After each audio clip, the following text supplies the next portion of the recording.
sombra é indescritível. Eu mesmo, que nunca fui beduíno do deserto, nunca tive que dormir numa tenda de beduíno com os beduínos, mas eu conheço as tendas dos beduínos e sei como no meio do solão eu já entrei em várias tendas de beduínos em Israel. E no extremo sul, por exemplo, no deserto do Negueb, ou no deserto na área circundante a Berseba, que está cercado também no todo pelo deserto do Negueb. Você e eu já entrei várias vezes em tendas de beduínos e lá dentro está fresco, é uma sombra fresca, como aqui na minha casa. A minha sala, o meu quarto, alguns lugares aqui de casa que não pegam sol nenhum, se você mantiver a porta fechada, fica gelado, gelado. Nessa época mais fresca, no inverno, fica frio, que parece que ligaram um ar-condicionado com 16, 14 graus. É a sombra, é a sombra, é a sombra que tem esse poder. Por exemplo, eu me lembro que quando eu ia à praia todo dia em Copacabana, criança, jovem ou depois de adulto, quando nós moramos, eu e a Adriana lá, uns 4 anos e meio, eu gostava de ir à praia praticamente todo dia nadar, depois voltava para escrever e trabalhar nos textos que estão hoje no portal caifab.net, mas eu tinha que chegar naquele solão, normalmente eu ia meio-dia, acordava cedo, escrevia muito, quando eu cansava, eu corria de casa até a praia, já só de sunga. Aí chegava na praia, eu via onde é que estavam as sombras. Que sombras são essas? As sombras das balizas de futebol. E aí você escolhe, pega aquela areia causticante, um pouco, bota o pé na sombra, vai andando na sombra até que acaba a sombra, e você tem que sentir que refrescou e correr até a areia molhada. Do contrário, se você for andar calmamente, você queima os pés e não chega lá. Sombra no deserto é tudo. Descansa a sombra do Onipotente e diz ao Senhor, meu refúgio, meu baluarte, Deus meu em quem confio. No verso 9, outra vez vai ter essa ênfase, pois disseste, o Senhor é o meu refúgio. Eu vou falar sobre isso logo mais. Mas o que eu estava dizendo, e vou continuar dizendo, é que o Salmo 91 não faz nenhuma promessa mágica. Ele não cria nenhuma perspectiva de suspensão da realidade. A realidade não é suspensa em momento algum aqui no Salmo 91, senão você veja, acompanhe a sequência deste Salmo, o que ele diz para nós, e que é extraordinariamente interessante, porque não tem magia. A realidade acontece como a realidade é. Senão você veja, o verso 3 fala do laço do passarinheiro. Você será livre do laço do passarinheiro. Tem armadilha posta nesse mundo. O tempo todo, se você andar distraído, você vai sofrer um zapt. E aí já está com a perninha presa, já não pode mais voar. Também se fala de peste, da peste perniciosa, que é essa peste que ninguém consegue discernir a causa.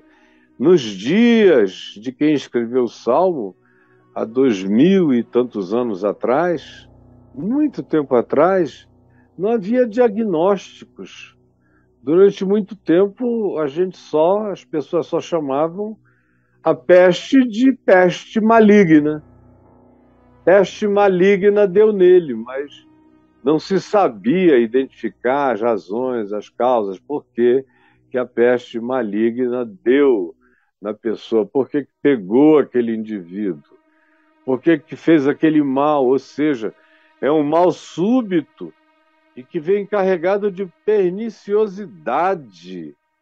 Aqui se fala de segurança o tempo todo.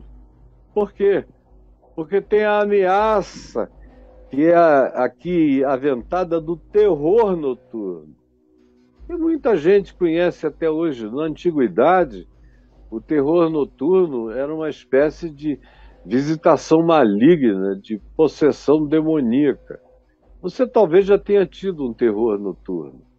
Eu já fui atacado por terrores noturnos, especialmente na minha adolescência e juventude, quando existe uma dissincronia mais comum entre o acordar cerebral e a capacidade de despertar fisicamente. Eu conheço, inclusive, algumas pessoas adultas que sofrem cronicamente disso há décadas e já até se acostumaram. Durante muito tempo elas sofriam do fenômeno e, como eram muito religiosas, interpretavam aquilo como uma coisa diabólica. Era o terror noturno, que hoje em dia a gente sabe o que é. O cérebro acorda, às vezes 1, 2, 3 segundos antes, e o corpo não obedece. O indivíduo está lúcido dentro de um corpo imóvel. E o pânico que se gera nesse indivíduo, nessa pessoa, parece que durou a eternidade inteira. Eu me lembro que quando eu era adolescente, de vez em quando eu sofria de terrores noturnos. E era uma coisa que eu pedia para não me acontecer, porque eu nem sabia quanto tempo durava. Só depois que eu comecei a pesquisar o assunto cientificamente é que eu fui descobrir que era uma dissociação de 2, 3 segundos entre o despertar do cérebro e o acordar do corpo. E o cérebro nitidamente lúcido não conseguia fazer o que normalmente ele faz: saltar, pular, mexer. Quando conseguia abrir os olhos, não conseguia mexer ou transformar aquilo em movimento, em autocontrole. E aí o espaço-tempo param. A sensação que a gente tem é que dura para sempre. Quem já teve a experiência, ou quem tem regularmente a experiência, sofre muito. E eu quero dizer a você o seguinte: não é nenhum demônio, é uma dissincronia entre a dimensão neurológica e do seu cérebro acordado e um gap de segundos entre o despertar cerebral e o controle corpóreo. E é esse intervalo que é um desespero e que frequentemente acontece no meio da noite para muita gente. E aí imagina, num quarto escuro, na antiguidade, há 2.600, 2.700 anos atrás, o cara tem essa experiência. Parece que dura a eternidade. Como você que tem a experiência está me compreendendo melhor do que a maioria das pessoas. Aqui também se fala da seta que voa de dia. Olha só que coisa impressionante. Essa coisa que vem do nada, que voa de dia, que atinge você sem você saber de onde. Parece que é uma ação de um sniper chegando contra você, essa seta que voa de dia e que pega você, você não sabe nem de onde. Bala perdida, seta que voa de dia, peste que se propaga nas trevas, Você veja como essa sensação do mal, e eu estou inicialmente falando da sensação, porque muitas vezes é uma sensação de ter sido atingido, de estar vulnerável, não importa a hora do dia, especialmente quando se está com medo, com suspeição. Mas você veja que esses ataques subjetivos ou objetivos não têm hora. A maioria deles aqui são subjetivos, exceto a seta que voa de dia, que pode às vezes haver o fato de que alguém no seu acampamento, no seu lugar de aparente segurança, sai e um inimigo antigo desferia uma seta, assim como um sniper de plantão dá um tiro certeiro e pode atingir alguém, especialmente de dia, onde a visibilidade é melhor para a seta. Ninguém joga seta à noite, porque o risco de desperdiçá-la é enorme, mas de dia a certeza de atingir é imensa. Outra coisa que se menciona como realidade que pode atingir a gente é a peste que se propaga nas trevas. E a mente humana tem uma relação especial com a noite vinculada à doença. É ou não é verdade? A maioria das pessoas dizem, não, eu pioro à noite. Eu passo o dia bem, mas vai chegando a noite eu começo a adoecer. Às vezes é, de fato, o oportunismo daquele tipo de doença. É a condição, o clima mudou, uma série de coisas mudaram, ela se oportuniza, ela cresce naquele estado de coisas, na parada, na volta para casa, ou no deitar na cama, há um favorecimento para a manifestação daquele tipo de enfermidade que se dá melhor, que se expande melhor à noite. Mas há muitas vezes, eu diria na maioria das vezes, a peste que se propaga nas trevas é psicológica, é subjetiva, decorre do medo, é filha do pânico mesmo, que assola as pessoas. Ou a mortandade que assola ao meio-dia. Você vê que tanto faz, algumas coisas são à noite, outras coisas são de dia. E a mortandade que assola ao meio-dia foi a experiência de alguns deles. Por que ao meio-dia? Porque quando o sol está quente, e eles no passado, às vezes, tinham que se expor o dia inteiro.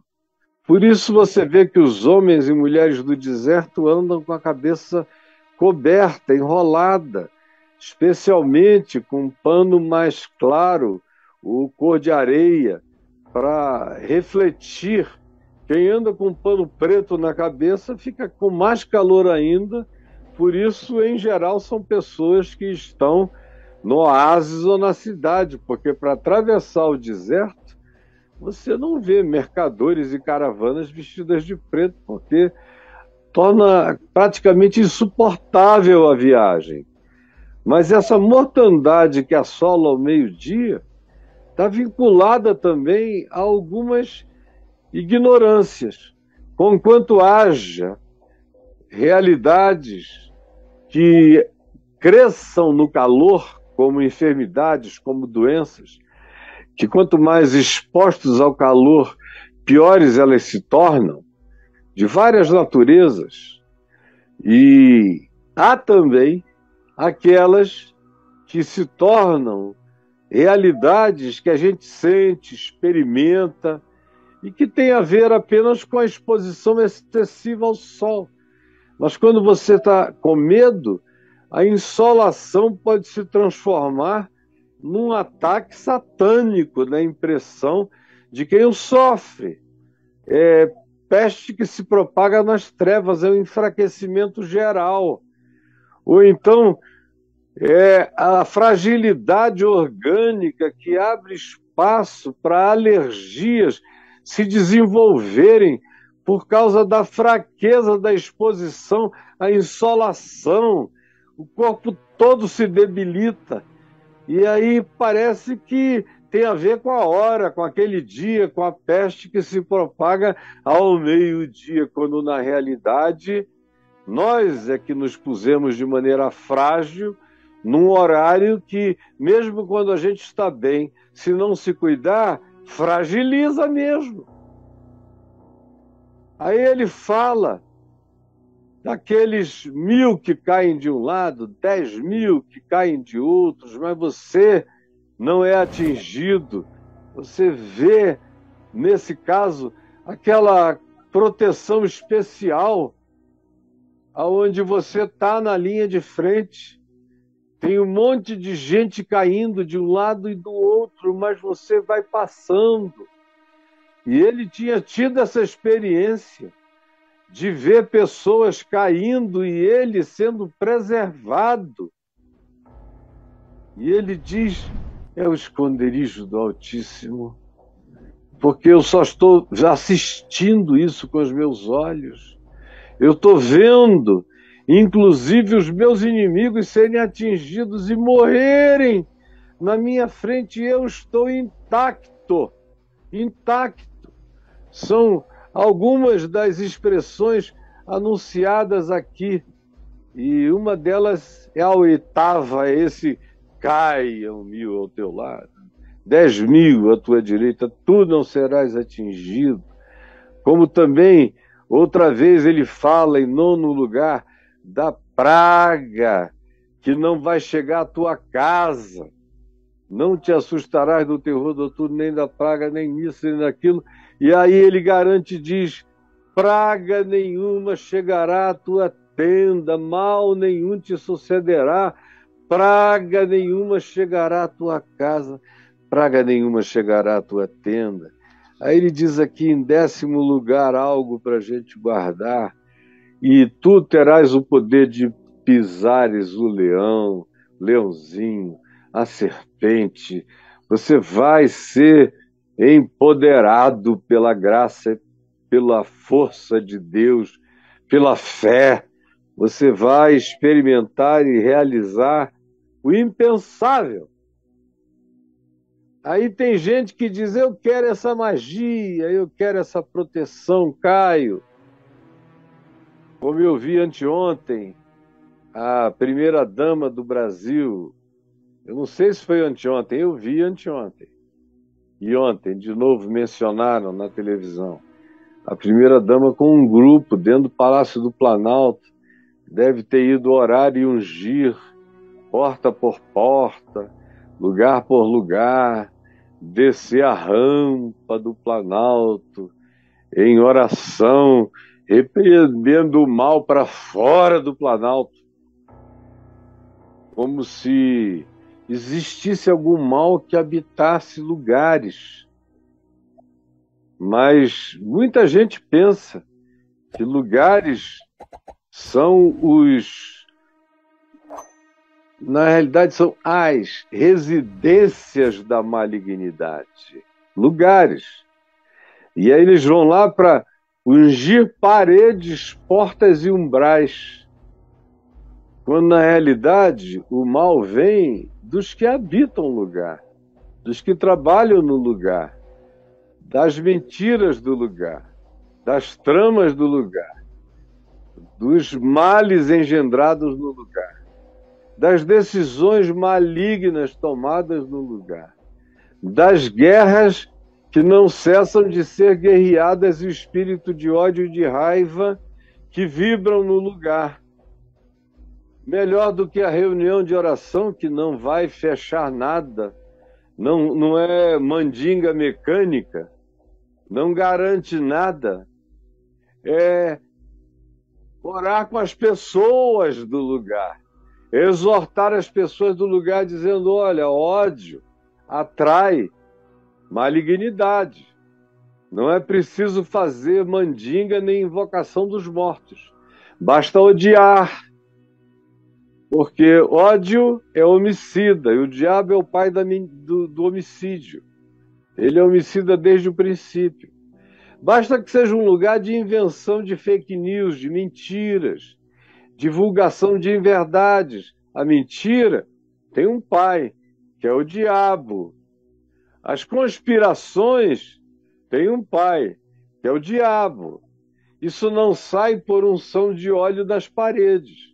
Só sai por limpeza voluntária, decidida e convertida e consciente do coração humano.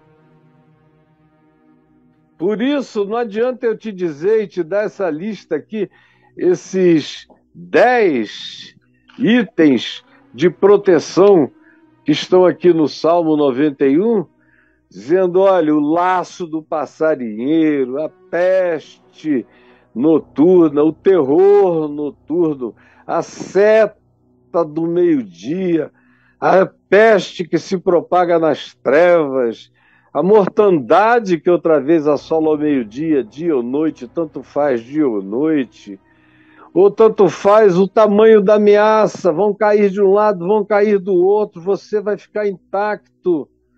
E mais ainda, a praga não vai entrar na tua casa, a peste maligna não vai penetrar lá, e tu vais ter poder de pisar a malignidade, a maldade, tu não sofrerás mal nenhum, com a graça de Deus, tu vais passar intacto por isso tudo. Agora olha aqui para mim. E veja só, não é magia, não é mecânica. Isso decorre de algumas atitudes de natureza espiritual. Primeiro você veja, bem no início do Salmo, como ele diz, ele começa fazendo uma declaração confessional da fé dessa pessoa que aqui se manifesta escrevendo esse salmo. Porque esse indivíduo que habita o esconderijo do Altíssimo, que mora num lugar indevassável, no bunker de Deus, e descansa à sombra, no frescor de Deus, no frescor do Onipotente, aonde você dorme para sempre em paz, ninguém vai te tocar. Aí a declaração seguinte é: por que que isso acontece? Quando é que a gente entra e habita o esconderijo e descansa na sombra desse que nos guarda e ninguém toca? Essa pessoa que habita esse esconderijo, que tem o frescor eterno dessa onipotência protetora, é aquela que o verso 2 diz, que ela assim fala ao Senhor, ela diz ao Senhor, tu és o meu refúgio, o meu baluarte, Deus meu em quem eu confio. Você diz isso de verdade? De verdade. Porque tem muita gente que diz isso assim, supersticiosa, mágica e mecanicamente, da boca para fora. Parece que esse salmo tem poder. Tem gente até que, eu me lembro, quando eu era jovem, lá na minha cidade de Manaus, saía para expulsar demônios, tinha muita gente que dizia, não deixa de ler o Salmo 91, antes e durante, que é para você ficar empoderado. E aí eu, bem novinho na fé, dizia, desculpa, eu sei o Salmo 91 de cor, desde antes de eu me converter. Mas não é ele que me protege, eu não creio em magia, eu não creio em mandinga de Deus. O que me protege é a confiança, e não é só de boca. Eu digo com a minha boca, como diz o salmista, eu criei, por isso é que falei. Repita comigo, eu criei, por isso é que falei. Tem muita gente que não crê e fala. achando que a fala em si, a declaração, é mandingamente poderosa para defender o cara de tudo aquilo que ele teme. Mas não é assim. Assim como Jesus disse, bem-aventurados os que não viram e creram, a sequência disso é, eu criei primeiro, falei depois. Tem gente que não crê e fica falando, declarando, repetindo, confissão positiva, repetindo, porque parece que pelo seu muito falar, como Jesus disse, serão ouvidos ou protegidos. E Jesus disse, a falação não produz absolutamente nada, a não ser enganação psicológica que não tem poder definitivo contra aquilo do que você pretende ser defendido. Primeiro você tem que crer, de verdade. E aí a palavra que sai da sua boca, ela carrega todos os conteúdos do que você crê. Carrega os conteúdos de onde você habita interiormente. E o esconderijo do Altíssimo não é um lugar fora. O esconderijo do Altíssimo é um lugar dentro da gente. A sombra do Onipotente não é como sombra na areia causticante do deserto. É uma sombra que invólucra o coração e o ser da gente, que traz um descanso indescritivelmente poderoso, porque decorre dessa paz e dessa confiança no Onipotente, em quem eu sou, em quem eu vivo, em quem eu respiro, em quem o meu ser está plantado, em quem eu estou construído, em quem eu sou abrigado. E se isso não vier de dentro, não haverá poder nenhum para nos proteger, para nos defender do que possa ser ou o nosso mal psicológico, que cresce como um inimigo concreto, ou mesmo os inimigos concretos, que crescem da nossa fragilidade psicológica e espiritual. Tanto faz se não tem inimigo nenhum fora, mas eu estou cheio de terrores interiores, mesmo que não haja nada fora, eu seria atormentado como se houvesse um exército do lado de fora.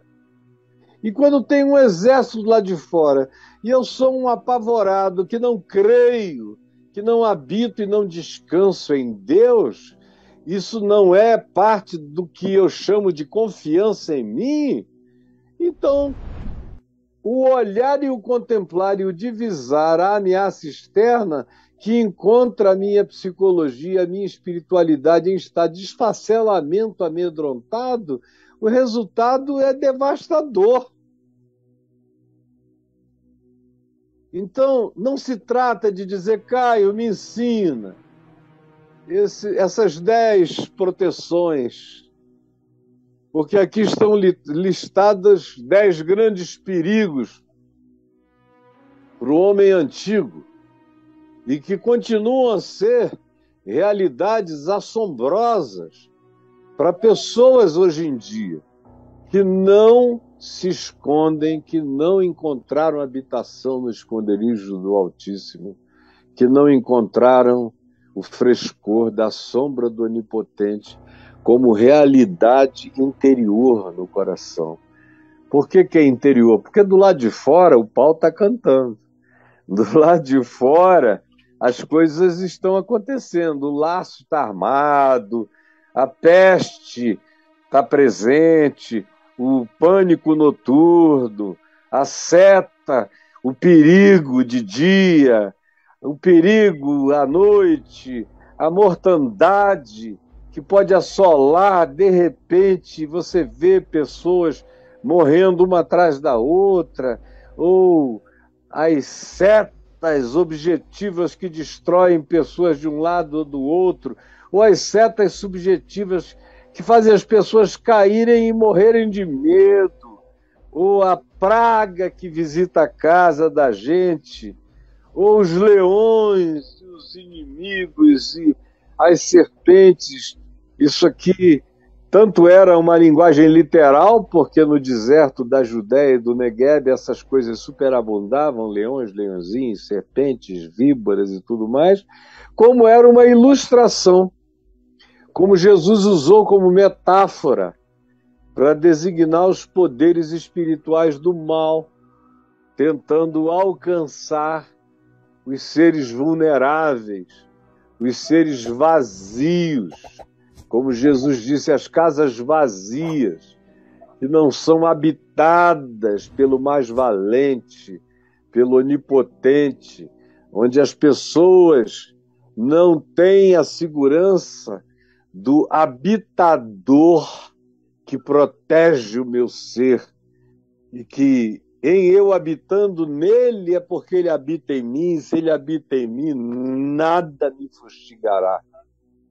O Senhor é o meu pastor, nada me faltará, nada me fustigará. Nada significa nada. Do lado de fora está tudo montado. Perigos estão presentes na sua vida, na minha vida, na vida de todos nós. Os medos que fazem você viver derrotado são os mesmos que tentam me impressionar. A diferença é que eles não conseguiram até hoje.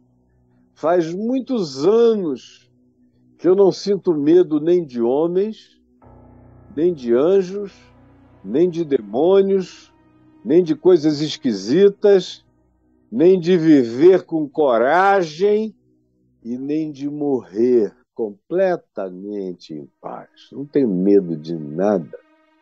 Aí fica difícil você ter histórias suas de pânico, de terror, ou disso ou daquilo. E eu não sou nenhum ser especial.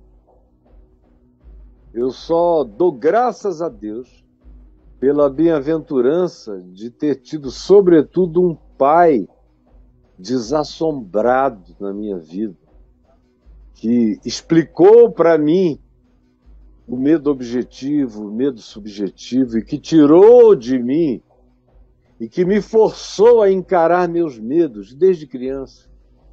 Meu filho, você podia ir até a casa da sua avó, pegar algo que eu deixei hoje lá e que ela pegou para mim com tanto carinho, uma cesta de saputilha, que a gente chama aqui de saputi, que meu pai gostava e eu adorava.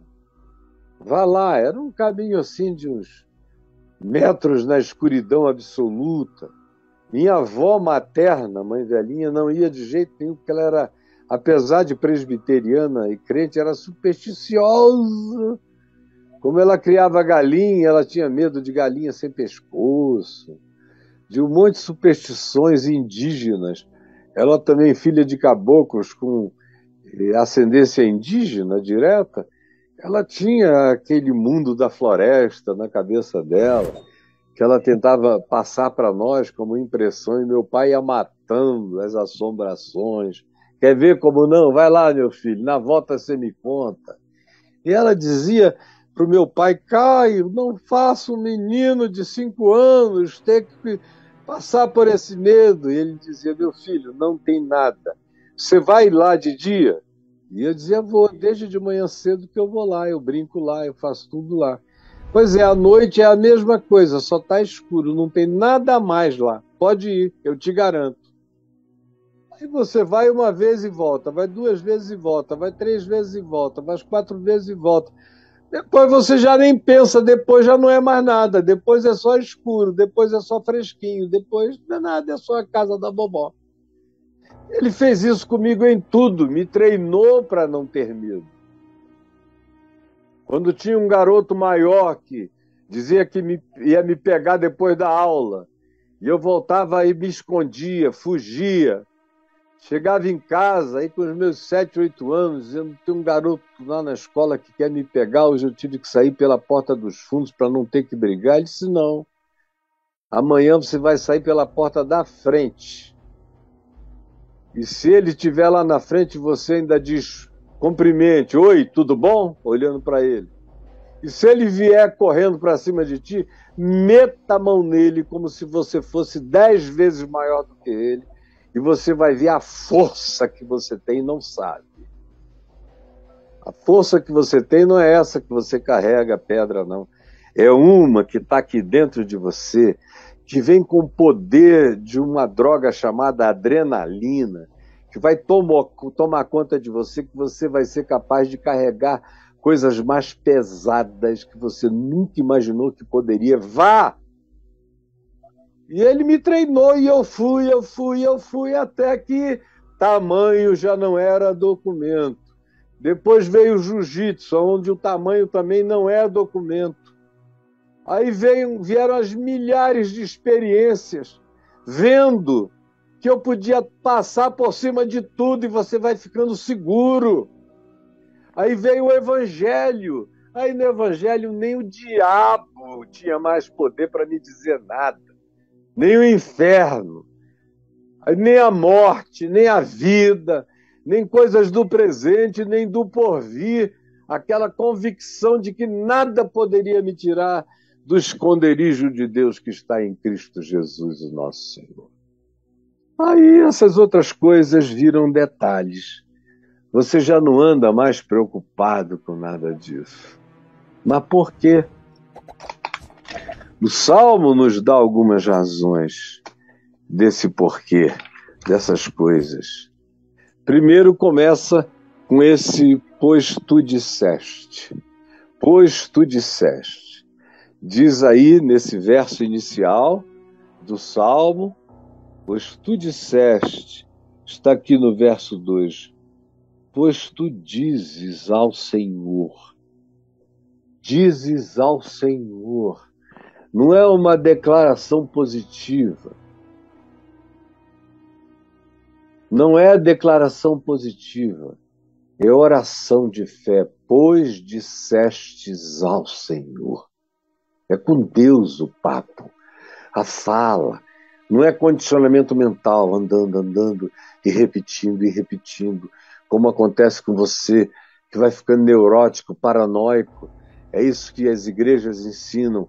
Repita positivamente, nada vai me acontecer, a peste não vai me pegar, o laço não vai estar lá. Aí você vai, zapt, vupt, pá. Aí você vai ficando e caindo no meio do caminho para todo lado. E quanto mais você declara, mais medo você tem. Porque quem confiou não fala isso mais do que uma vez ao Senhor. Basta uma vez. Tu és o meu refúgio. Tu és o meu baluarte. Deus meu, em quem eu confio. Pronto. Se eu ficar falando, é porque eu não confiei. É porque eu não entreguei. Eu não assumi. Eu não absorvi. As vãs repetições, como disse Jesus, são vãs. Não valem de nada, não produzem nada. São tentativa magificante, que não produz nenhuma graça, nenhuma força vitoriosa no nosso ser. Porque esse poder não nos cerca fora. Esse poder nos habita dentro. Se ele não estiver dentro de nós, não adianta você erguer paredes fora. Eu conheço gente que vive protegida e morrendo de medo, coberto pelo pânico do quarto escuro. Nada chega lá. E nem Deus chega, porque eles se fecham em copa e não confiam em nada.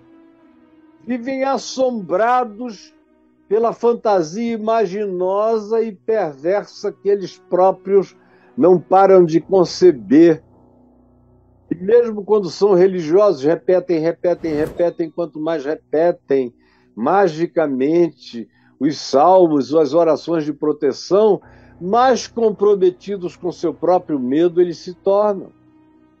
Então, diz ao Senhor, o meu interlocutor vive. O meu interlocutor vive. Repita isso comigo, não é coisa de criança, não. O meu interlocutor vive e é o Senhor da minha vida e de todas as coisas e de todas as criaturas, e é com Ele que eu falo. Eu não grito, eu falo aqui, eu falo para dentro. Senhor, Tu és o meu refúgio, Tu és o meu baluarte, Tu és o meu Deus, em quem eu confio. E olha que aqui eu falei, tem horas que eu nem abro a boca, eu só falo aqui na minha mente, porque Deus não precisa de língua tremulante nem de gritos, Ele ouve o falar do meu coração. Diz ao Senhor, Tu és o meu refúgio, Tu és o meu baluarte, Deus meu em quem eu confio. O meu Redentor vive, o meu interlocutor vive, e vive em mim, e me habita, e eu habito nele. Aí mais adiante você vê no verso 9, já é Deus falando com o salmista. Ali na frente é ele falando com o Senhor. Aqui no verso 9, diz que isso tudo do qual ele é protegido, que eu já li aqui para você, essa quantidade, laços, pestes, terrores, setas, pestes nas trevas, mortandade ao meio-dia, gente caindo de um lado, caindo do outro, você não sendo atingido, e livre da praga que não vai chegar na sua casa, e poder para pisar aqueles que são os predadores espirituais. Isso tudo acontece se o seu coração andar cheio de confiança. Se você tiver essa conversa confiante com Deus, não é conversa nervosa, é quietamente confiante. Diz ao Senhor. E agora que diz que o que vai te proteger decorre dessa confiança. Pois disseste, já evoca o verbo no passado. Lá em cima é no presente contínuo, diz ao Senhor. É um estado contínuo. É uma certeza que não é eventual, que está plantada, que está alicerçada na gente. Diz ao Senhor, hoje, agora, diz sempre. Diz continuamente, sem repetir jamais. É uma certeza. A certeza não se repete, ela ela continua. Ela não se renova pela repetição. Ela, uma vez deflagrada, ela é. Confiança, certeza. E agora aqui, ele evoca já o que ele sabe que está presente no coração dessa pessoa, que está atravessando isso tudo. Porque, pois disseste, ele lembra de novo, isso tudo não te atinge, porque lembra que tu disseste ao Senhor, e tu confiaste nele, tu disseste, o Senhor é o meu refúgio. E porque tu disseste isso com toda a confiança, com toda a certeza, tu fizeste do Altíssimo a tua morada. Pois disseste, o Senhor é o meu refúgio. Porque você falou isso e não é magia, é fato, é realidade, é o alicerce do seu ser, é a fundação da sua confiança. E você já disse isso ao Senhor de verdade e para valer. Você está atravessando isso tudo e agora ele relembra você que isso tudo é como tem sido, porque tu disseste, o Senhor é o meu refúgio. Tu confessaste com a tua boca o que tu já crias no teu coração. Se no teu coração tu creres e com a tua boca tu confessares, é o que Paulo diz em Romanos 10, é crer com o coração e confessar com a boca. Crer com o coração e confessar com a boca. Não é confessar com a boca até condicionar o coração, porque não acontece isso. É crer com o coração e confessar com a boca. É crer com o coração e confessar com a boca. Crer. Pois disseste, o Senhor é o meu refúgio. Porque tu disseste isso crendo no coração, o que acontece? O verso 9 diz, tu fizeste assim do Altíssimo a tua morada. No teu coração, com a tua confiança, a declaração da tua certeza, tu habitas no esconderijo do Altíssimo, tu descansas à sombra do Onipotente, tu habitas e moras e resides no refúgio de Deus, no lugar inalcançável, inexpugnável, inatingível pela malignidade. E a malignidade não é impinge, coceira na pele, impetigo, não é nada disso. A malignidade é aquilo que destrói o coração, que tira a fé da gente, que destrói a confiança, que relativiza o amor,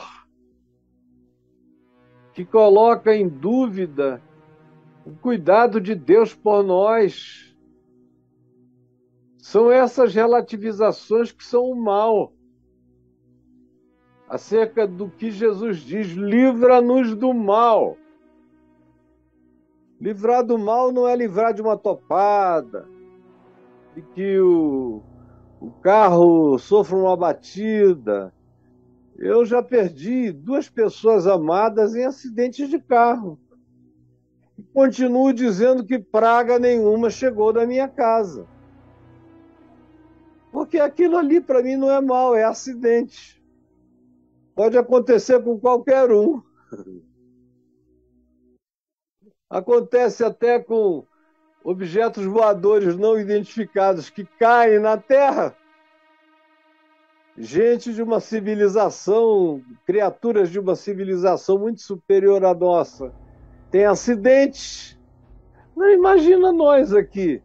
Meu irmão Luiz Amado foi num acidente de carro, meu filho Lucas foi num atropelamento na rua. Carro. Acaso. Aí você diz, mas você acredita no acaso?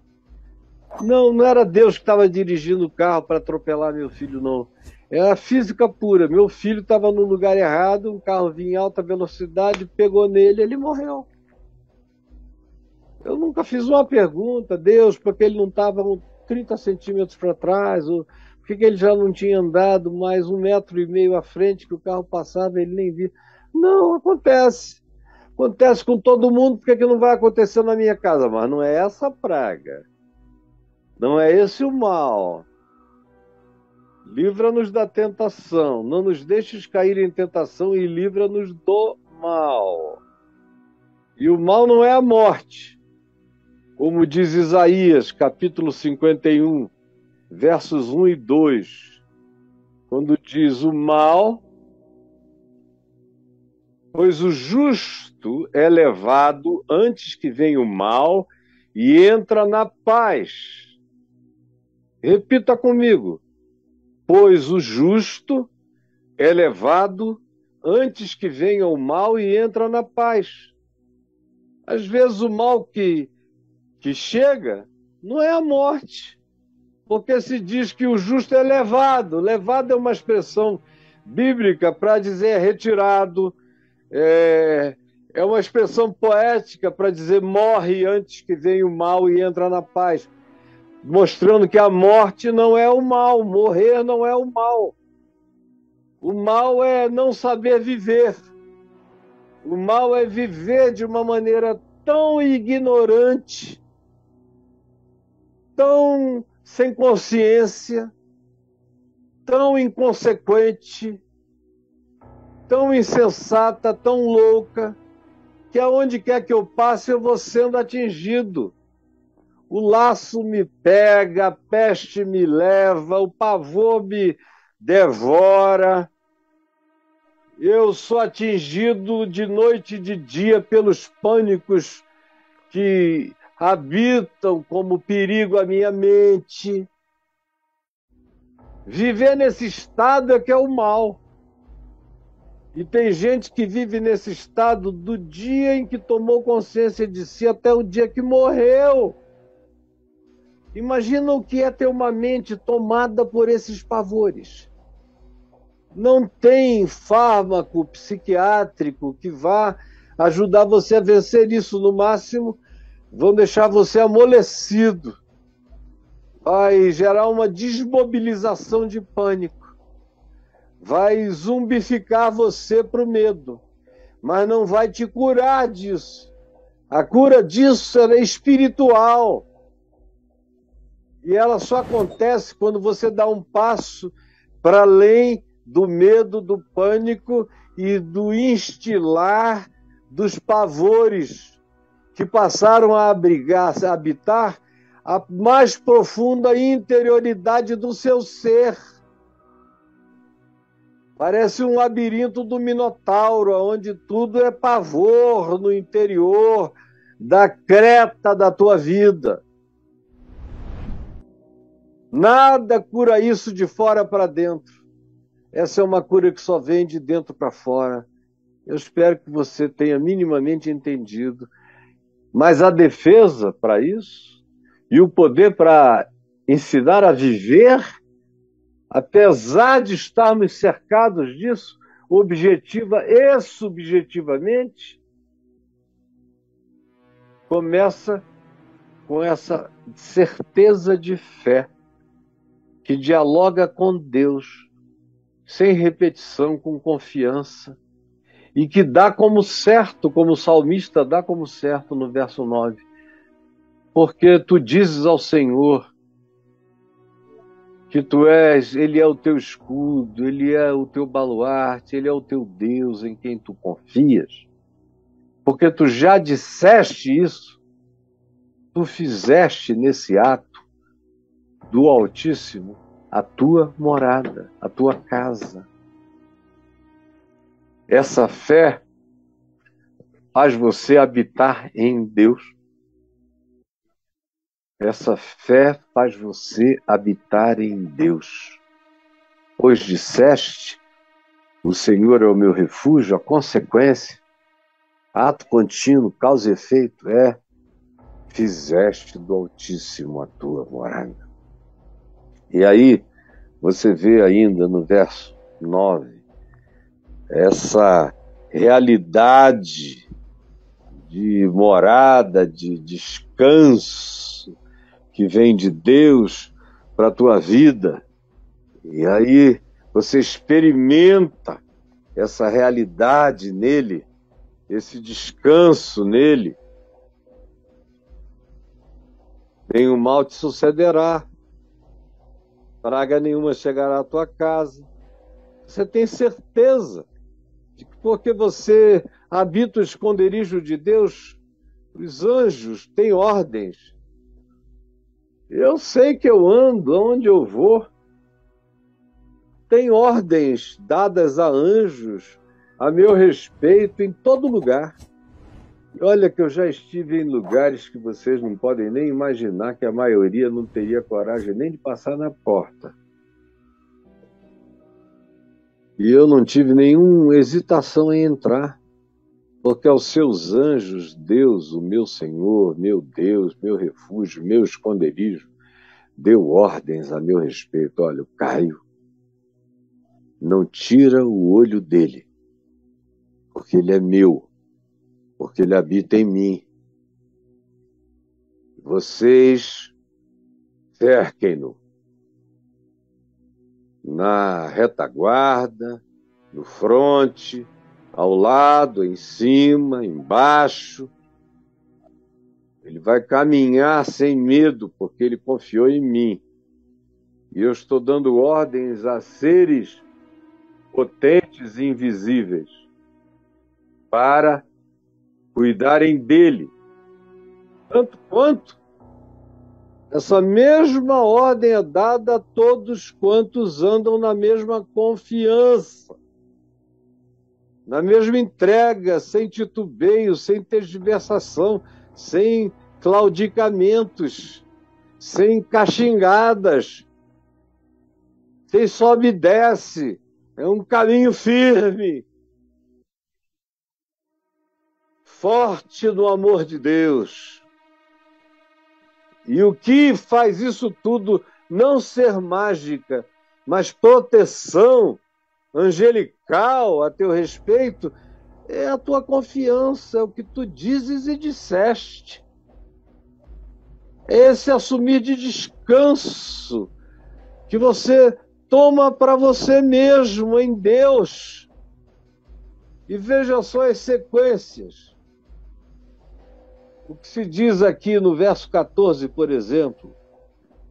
Verso 14 diz, dá uma outra explicação para nada disso acontecer. Primeiro ele confia, ele entrega e ele descansa em mim. Ele sabe que existem ordens espirituais dadas em favor dele, que são seres que existem para ministrar os cuidados divinos em favor de todo aquele que anda em confiança nesse mundo tenebroso e que vive e atravessa no meio das forças espirituais do mal, que não teme principados, potestades, poderes, nem a malignidade dos homens. Não brinca com a maldade humana, nem brinca de Satanás, com diabo nenhum. Anda seriamente na graça de Deus, mas essa confiança que o habita decorre da certeza do amor de Deus por ele. Por isso o verso 14 diz, porque a mim se apegou. Se apegou, adoro essa palavra. Quando eu ouvia, quando eu era menino, os meus parentes em casa, eu vivia com meu pai, para onde ele ia, eu ia, às vezes até para o escritório de advocacia. As férias, às vezes eu até ia, gostava de passar o dia lá, embora eu fosse um moleque da pipa, do papagaio, da bola, das molecagens e tal. De vez em quando eu estava tão assim apaixonado por ele que eu dizia, deixa eu ir contigo, pequeno. Passava o dia lá. E quem via dizia assim, ô Caio, esse teu menino é apegado a ti, não é? E essa era a palavra perfeita para definir o que eu sentia por ele, era apego, um amor apegado. E aqui se usa essa mesma expressão para descrever o amor por Deus como de um filho apaixonado por um pai, por uma mãe, porque a mim se apegou com amor, eu o livrarei.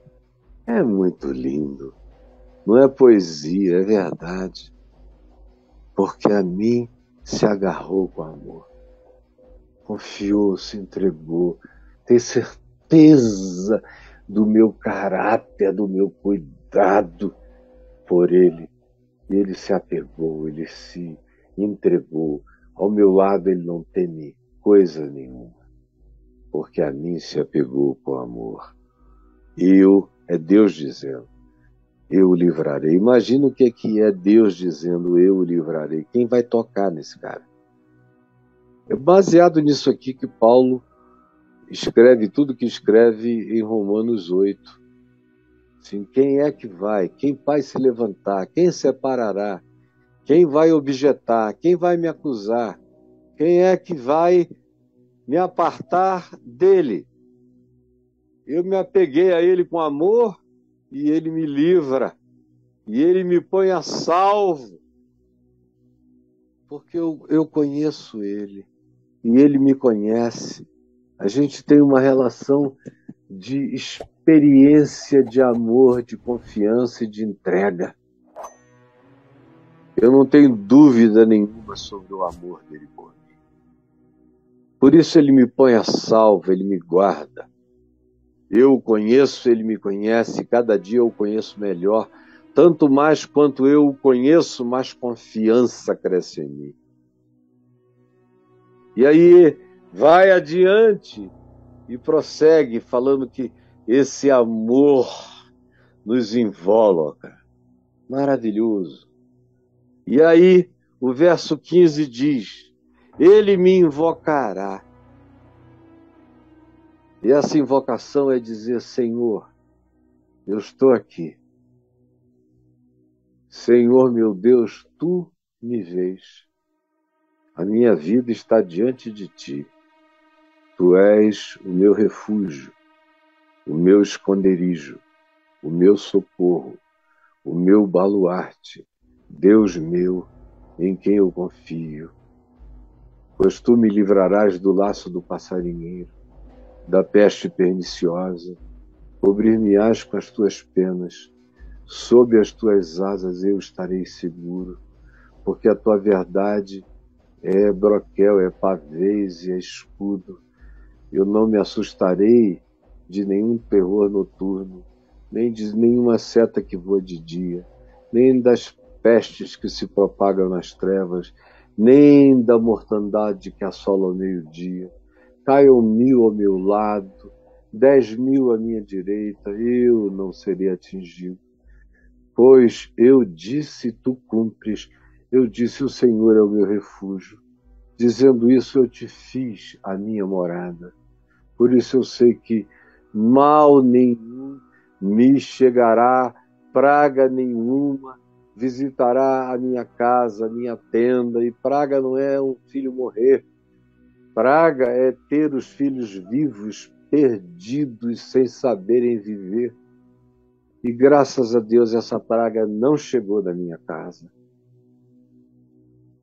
Pois disseste, o Senhor é o meu refúgio, fizeste do Altíssimo a tua morada, nenhum mal te sucederá, praga nenhuma chegará à tua casa, pois ele deu ordens a teu respeito aos seus anjos para que te guardem em todos os teus caminhos. Em todos os teus caminhos. Em todos os teus caminhos. Eles te sustentarão nas suas mãos, para tu não tropeçares em alguma pedra. Pisarás o leão e a serpente, calcarás aos pés ao leãozinho e à serpente, porque a mim se apegou com amor.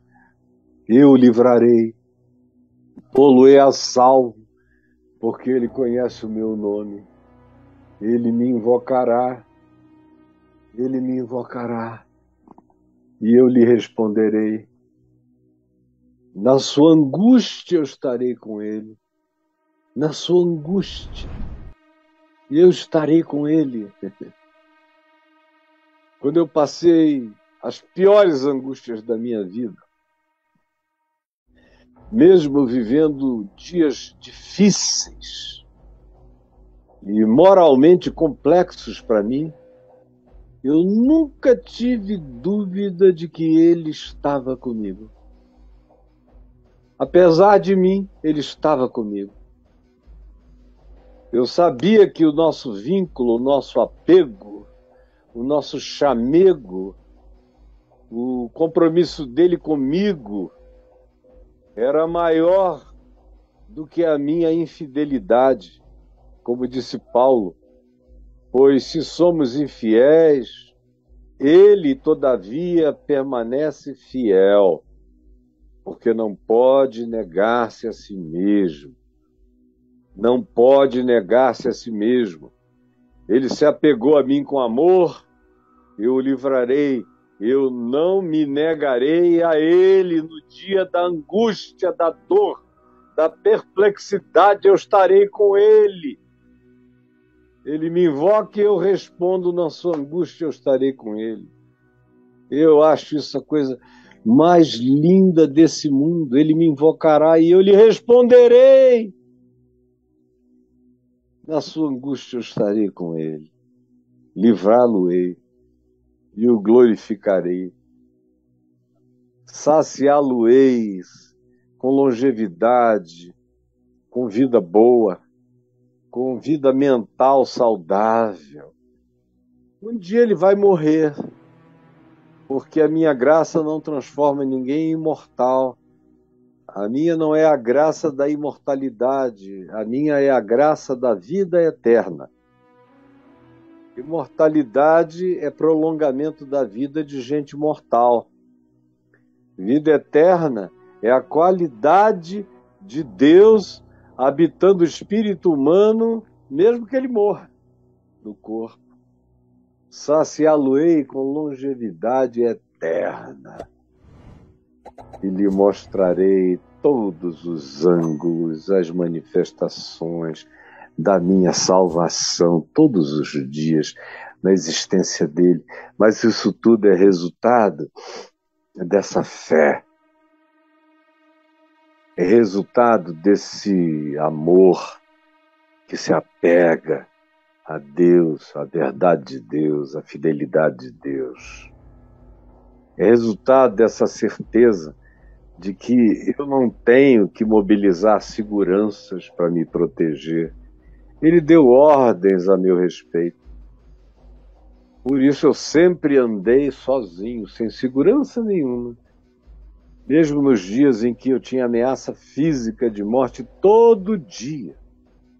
De bandido, de polícia podre, de autoridades, de tudo. Eu nunca pedi proteção, nunca fugi, nunca alterei o meu caminho, sempre andei nas mesmas veredas. Porque a seus anjos ele deu ordens a meu respeito para que me guardem em todos os meus caminhos. E eu venho sendo sustentado por mãos angelicais todos os dias da minha vida. E quando eu caí, eles me levantaram. Estiveram comigo.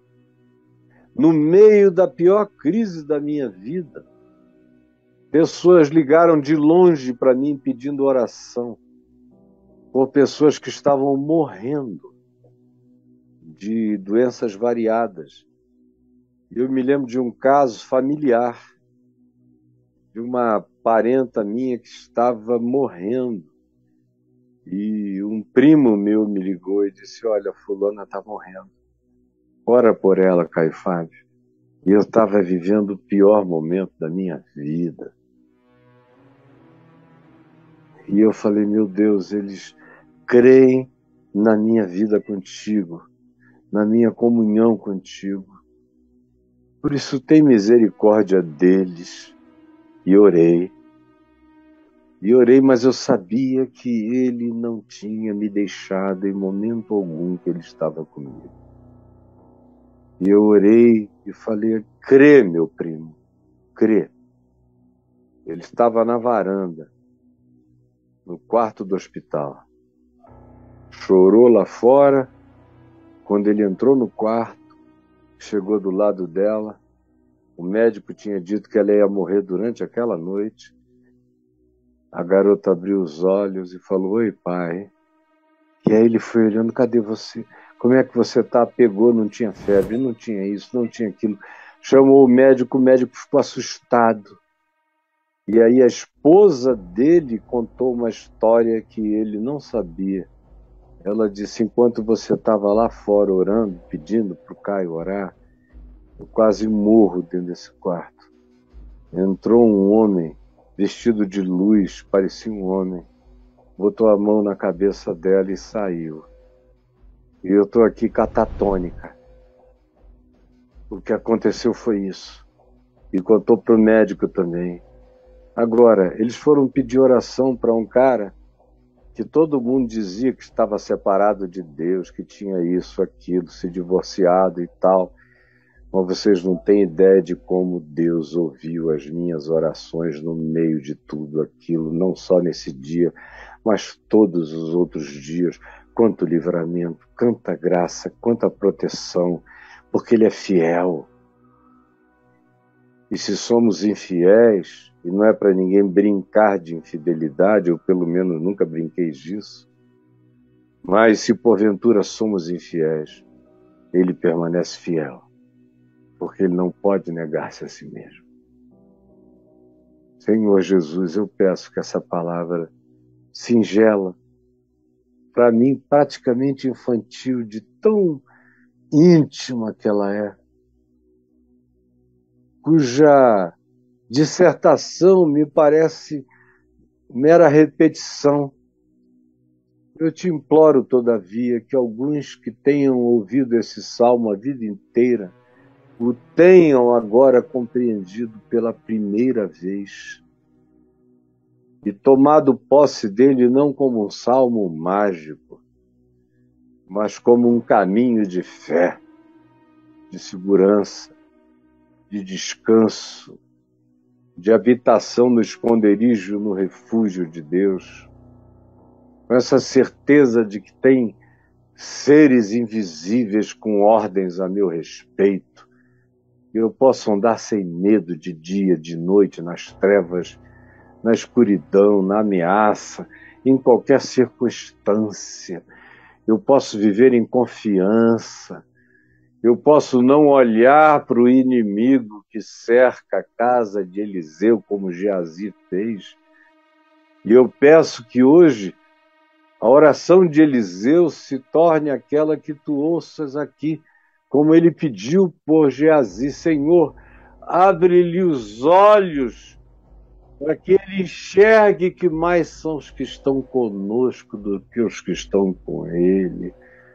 E Geazi abriu os olhos e viu carros de fogo e seus cavaleiros, e viu as miríades de outra dimensão, com aparatos que os homens até hoje não sabem nem de que natureza são, protegendo o acampamento do homenzinho Eliseu, que era teu amigo, que a ti se apegou com amor. E tantos outros que da fraqueza tiraram força, que puseram em fuga exércitos de estrangeiros, que receberam pela ressurreição seus mortos, que tiraram força da fraqueza, porque creram no teu nome, porque confiaram no invisível e viram os poderes visíveis baterem em retirada. Por favor, enche-nos de fé e salva-nos dessas crençazinhas religiosas que só servem para enganar, para controlar, para subornar, para manipular, mas não produzem saúde, confiança, esperança, independência de tudo, porque nós estamos apegados ao teu amor. É o que eu te peço que tu realizes como compreensão e fé real no coração de cada um daqueles que me ouvem, porque a fé vem pelo ouvir. E pelo ouvir essa palavra de Deus, a palavra da fé, em nome de Jesus. Amém e amém.